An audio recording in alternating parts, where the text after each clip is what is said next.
গ্রাম বাংলার বিলুপ্ত হওয়া প্রায় হরেক রকম পিঠার সাথে পরিচিত হওয়ার পাশাপাশি এর স্বাদ নিতে যশোরের শার্শায় বসে দিনব্যাপী তারুণ্যের পিঠা উৎসব।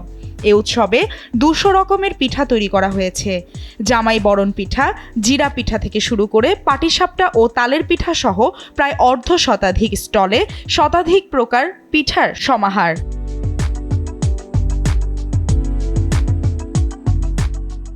বিশেষ করে যশোরের বিখ্যাত খেজুরের রস থেকে গুড় তৈরির বিষয়টি ছিল দর্শনীয়, যা দেখতে দূর দূরান্ত থেকে ছুটে আসে পিঠাপ্রেমীরা।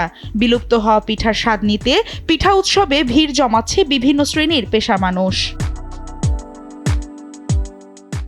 বাংলার ঐতিহ্যবাহী পিঠা, এই পিঠাগুলো এখানে বিভিন্ন স্টলে প্রদর্শিত হচ্ছে এবং বিক্রি হচ্ছে।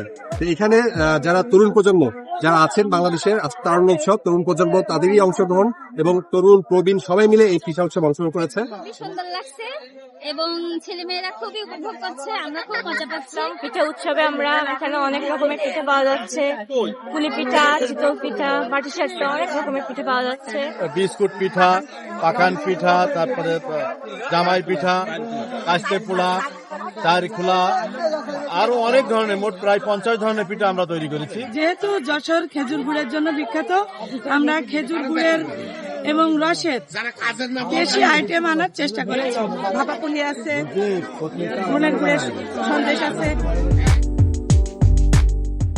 এসো দেশ বদলাই, পৃথিবী বদলাই, এই প্রতিপাদ্য বিষয় নিয়ে তারুণ্যের উৎসব উপলক্ষে বৃহস্পতিবার সকালে উপজেলা মহিলা অধিদপ্তরের সামনে ফিতা কেটে বেলুন উড়িয়ে পিঠা উৎসবের উদ্বোধন করেন স্থানীয় সরকার যশোরের উপপরিচালক রফিকুল হাসান।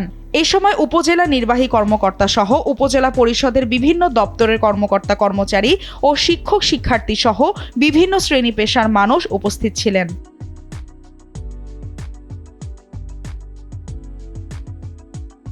এসিটিভি ডিজিটাল।